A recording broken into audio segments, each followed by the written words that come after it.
पश्चिम बंगाल विधानसभा के चुनावों के परिणाम आने के बाद जिस तरह से नृशंसता और जिस तरह हिंसा का तांडव नृत्य खेला गया, यह सर्वथा अशोभनीय एवं निंदनीय है। अखिल भारतीय जनसंघ की ओर से अपराधियों और बदमाशों के इस दुष्कृत्य की हम कठोरतम शब्दों में निंदा करते हैं तथा राज्य सरकार से आवश्यक कार्रवाई करने का अनुरोध करते हैं। लोकतंत्र का अर्थ है विचारों का वैभिन्न, परस्पर विचारों का आदान प्रदान हो और एक दूसरे के विचारों से डिफर होने का, भेद रखने का अधिकार हो। ऐसा नहीं कि सभी सबकी हाँ में हाँ मिलाएं, फिर लोकतंत्र नहीं है। लोकतंत्र का अर्थ केवल संख्या बल नहीं है। लोकतंत्र का असली अर्थ है विचार बल। संख्या बल जो है वो अपराध तंत्र का ही अर्थ है।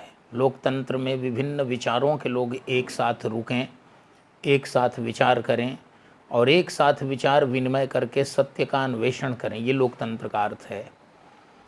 तो यदि चुनाव होते हैं तो स्वाभाविक है, भारतवर्ष में मल्टी पार्टी डेमोक्रेसी है, बहुत से दल हैं, सभी दलों को, छोटे बड़े सभी दलों को चुनाव लड़ने का अधिकार है, यह संविधान प्रदत्त है। स्वाभाविक है कि उन दलों के कार्यकर्ता होंगे, उनके वोटर होंगे, सिंपैथाइजर होंगे। अब चुनाव के बाद किसी को उसका बदला लेकर और उसके साथ रंज रखना और इस तरह से हिंसक कृत्य करना, महिलाओं और बच्चों तक को, घरों को जला देना, यह अत्यंत अमानवीय और बर्बर कृत्य है। इसकी भरपूर शब्दों में निंदा होनी चाहिए। सभ्य समाज के ऊपर और बंगाल के भद्र लोक के ऊपर यह कलंक है। इस कलंक को धोने की आवश्यकता है। जो भी हताहत परिवार हुए हैं, चाहे वो किसी भी दल के सदस्य रहे हों, देश के किसी कोने में यदि राजनीतिक हिंसा होती है तो उस राजनीतिक हिंसा का समर्थन बिल्कुल नहीं किया जाना चाहिए और उसका घोर विरोध, जमकर विरोध होना चाहिए। लेकिन किसी भी दल के कोई भी कार्यकर्ता हों, कार्यकर्ता हमारे समाज की शक्ति हैं।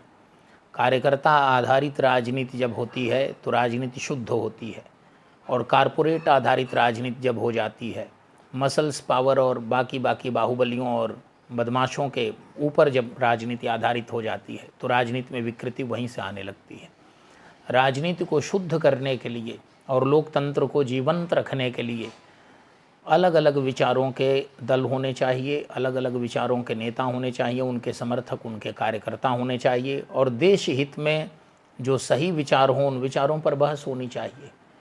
फिर उसका चुनावों में और अपना अपना मतदान होना चाहिए, अपना अपना मत व्यक्त करना चाहिए और मत व्यक्त करने के बाद जो सत्ता में आया, जिसकी सरकार बन गई, उसको शासन करने का अधिकार है। जो शासन के विरुद्ध है, जो विपक्ष में है, चाहे वो सदन में हो या सड़क पर हो, उसको शासन की आलोचना करने का अधिकार है। यह नैतिक जिम्मेवारी है उसकी और इस पर किसी तरह का अंकुश नहीं लगाया जा सकता। किसी को अपने ही पक्ष में वोट देने के लिए बाध्य नहीं किया जा सकता। यह तो कुंठित मानसिकता का परिचायक है। जिस प्रकार की बर्बरता पश्चिम बंगाल में हो रही है, उस बर्बरता की कठोरतम शब्दों में जनसंघ की ओर से निंदा करते हुए और सभी हताहतों के प्रति पूरी संवेदना, उनके परिजनों के प्रति पूरी सहानुभूति व्यक्त करते हुए हम पश्चिम बंगाल सरकार से त्वरित कार्रवाई की मांग करते हैं। वो अपराधियों को सख्त से सख्त सज़ा दिलाएं और वहाँ कानून का राज्य सुस्थापित करें।